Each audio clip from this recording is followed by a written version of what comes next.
Hey, Jeff fans, what's going on?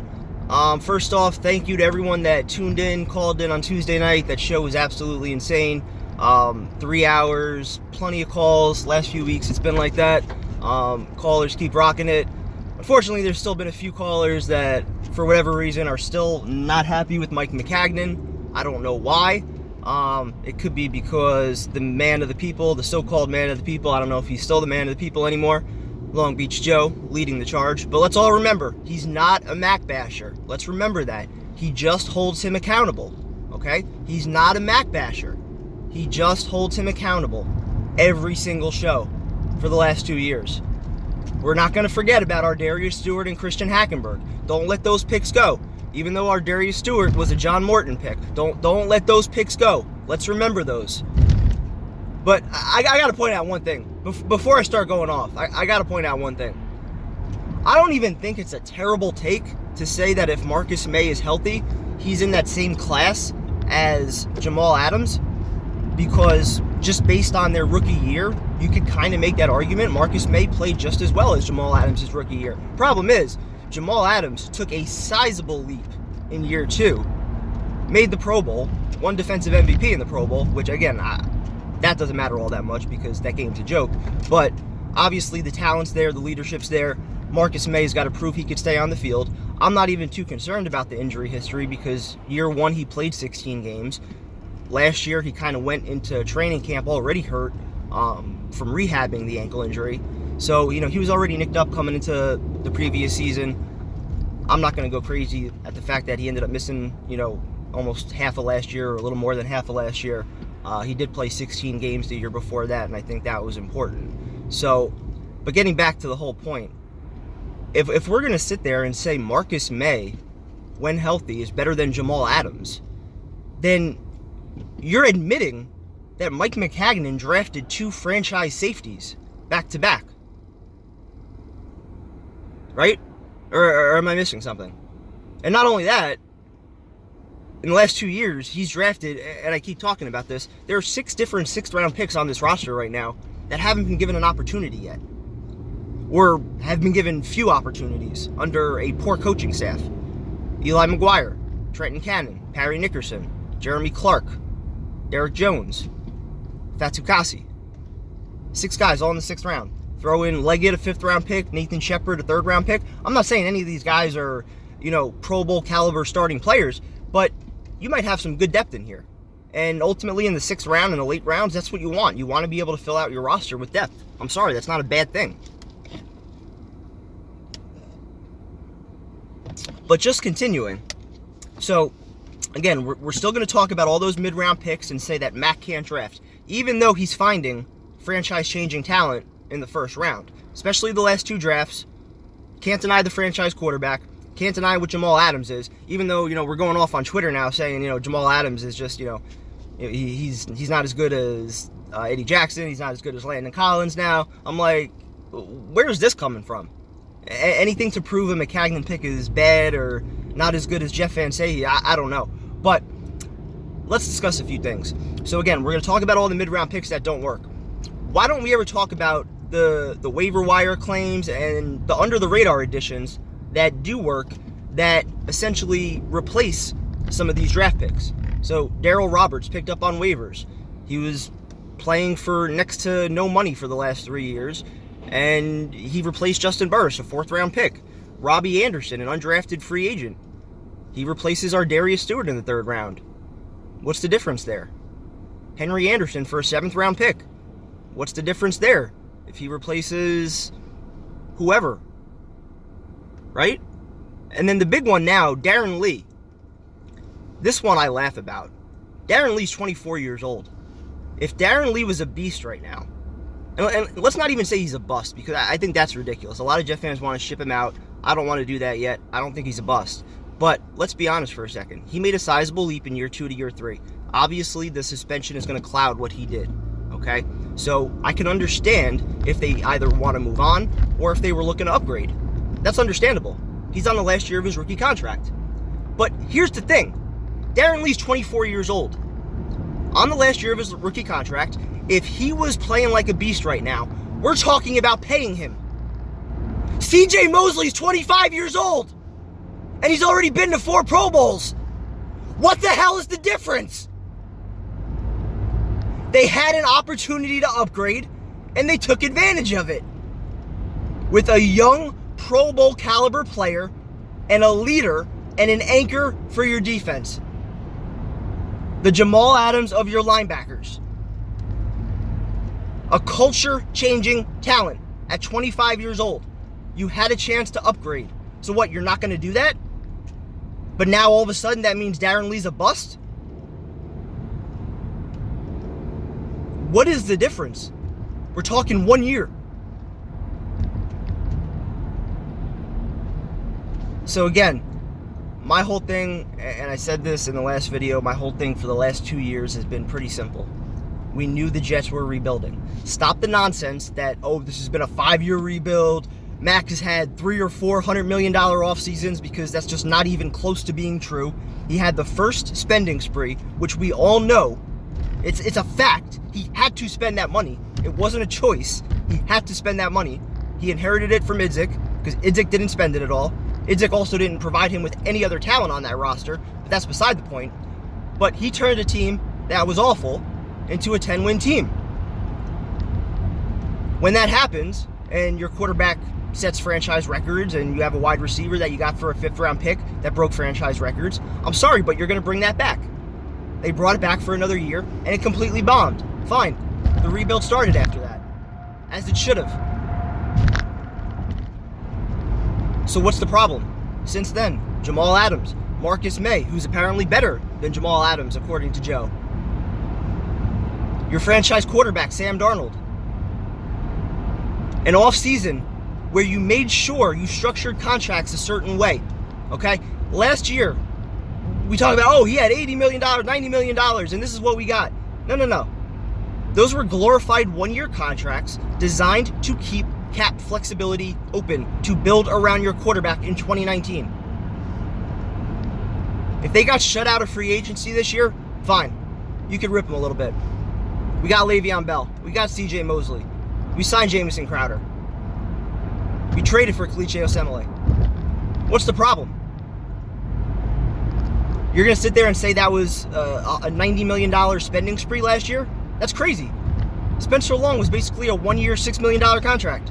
Terrell Pryor was like 1 year, $4 million, and I don't even think he made the full $4 million after they cut him halfway through the season.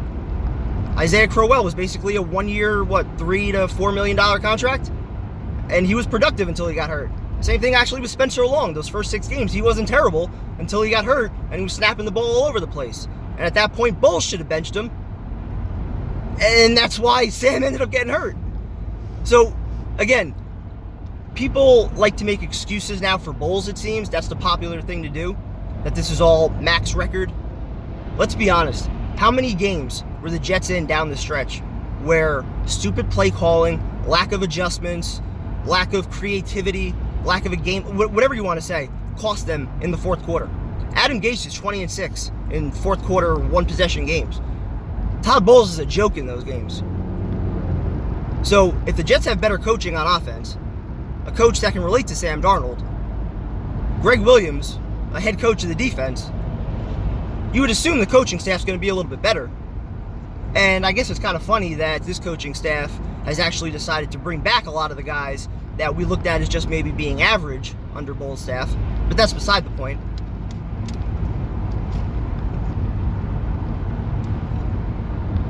And yes, I drink my coffee out of my souvenir Jets cup going to work. I'm not ashamed to say that. But again, this whole thing with Mac is just so funny to me. The 8-8 record debate on the show Tuesday was also kind of funny, because I could even make the argument that if the Jets go 8-8, there could be a case to fire Maccagnan. I don't think it'll happen, because the only way Maccagnan is getting fired is if Adam Gase is a complete disaster. Because let's use logic for 1 second. Record doesn't really matter all that much. What matters is what Sam Darnold does. If Sam Darnold has a good first year and he's inching towards elite quarterback status, there is zero chance that Adam Gase is getting fired after year 1. You're not giving Sam Darnold 3 different head coaches and 3 different offensive systems to learn in 3 years. It's not going to happen. So if Adam Gase is back, Mike Maccagnan is back. You're not going to force a head coach on another GM like we did with Idzik and Rex. It's not going to happen again. So if Adam Gase is back, Mike Maccagnan is back. So all these debates about, well, if the Jets go 7-9, 8-8, I'd be disappointed in that. You could make a case to fire him for that, but it's not going to happen. So why are we wasting hours debating it? It's not going to happen. He's not going anywhere. And nor should he. The talent is there. The foundation is there. You've got a franchise quarterback. We've apparently got 2 franchise-changing safeties now, if Marcus May stays healthy. You got a culture-changing linebacker. We might have a stud pass rusher at pick 3. We've got a Hall of Fame running back. We've got a nice group of 3 wideouts. A young emerging tight end that we got in the 4th round that we don't like to talk about. If you can't see the young foundation that's in place, I know there's still a couple holes to address, like every team has, and like every team has mid-round picks that don't work out, but we like to put Mike Maccagnan in this bubble for some reason, like he's the only one. Stop with the nonsense, dude. Enjoy this offseason. Right? How are we not able to enjoy this offseason? Le'Veon Bell's been a Jet for 2 weeks, and already that signing has wore off among most Jet fans, and we're back to talking about Stewart, Hansen, Devin Smith, Christian Hackenberg. Like, again, did we not make up for the Hackenberg pick with Sam Darnold? Did I not point out plenty of other examples where we've picked up guys that have made up for other picks that haven't worked out? And again, we're going to act like mid-round picks are all supposed to be great, or all supposed to be starting caliber impact players. That's just not reality. And I'm sorry, but when my general manager is hitting home runs in the 1st round, even if you want to exclude Darren Lee, which he more than made up for, I'm happy with it. As long as we're still getting some other things in the later rounds, which we are. Jordan Jenkins is a starting caliber outside linebacker. Brandon Shell is a starting right tackle.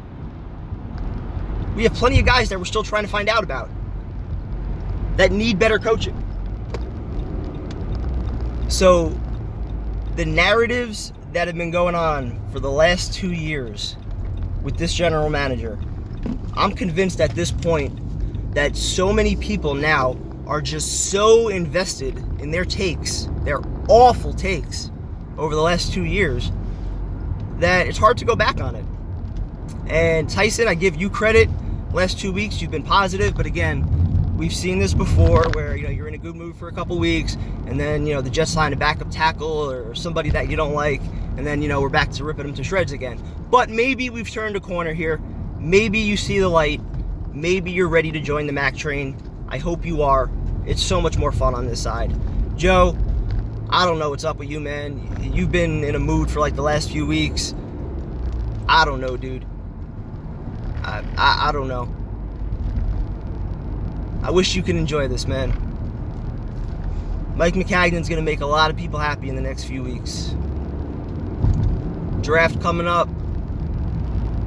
I have all the confidence in the world he's going to nail the draft. I know a lot of other people don't, but that's not a surprise because those same people didn't have confidence that Mike Maccagnan was going to be able to draft a quarterback last year. Those same people thought Maccagnan should be stripped of power because he was going to cost the Jets head coaching options. And another lie that, Joe, you were telling last night, that Mike Maccagnan cost the Jets Matt Rule and Mike McCarthy. No, they passed on those coaches, if you want to be accurate. They didn't like Matt Rule's staff, so they passed on him. And they thought Adam Gase was a better option than Mike McCarthy. You could sit there and say all you want that, Mike McCarthy didn't want to work with Mike Maccagnan. No, after he interviewed, he said this was the only place he wanted to go. He didn't even want to go to the Browns. He said the Jets was the only place he wanted to be. So again, that's another lie that you continue to try to perpetuate to make it look like Mac has no idea what he's doing. I don't get it. Enjoy what's going on. A foundation is being built. This should be a team in December that is competing for the playoffs. I personally, again, I would be disappointed with anything less than 9 wins this season. I'm expecting the team to compete and make the playoffs. I think they're good enough to do that. But if there's injuries or whatever else might happen, first-year head coach, second-year quarterback learning a new system at age, 22, things could happen. I expect to be in the playoffs, but I'm not just going to tear it down when we have a foundation in place that I truly believe, with a solid draft this year, we're competing for a Super Bowl by next year. We still have cap space. If we trade down, we could be talking about 2 first-round picks next year. There's so many different options for how they can complete this thing. Yes, we need a pass rusher. Yes, we need some help on the O-line. We can maybe use a corner or a young wide out. But I love the foundation that's in place. Keep doing your thing, Mac. Ignore all the haters. They're going to come around eventually. Keep doing your thing, Mac. Go Jets.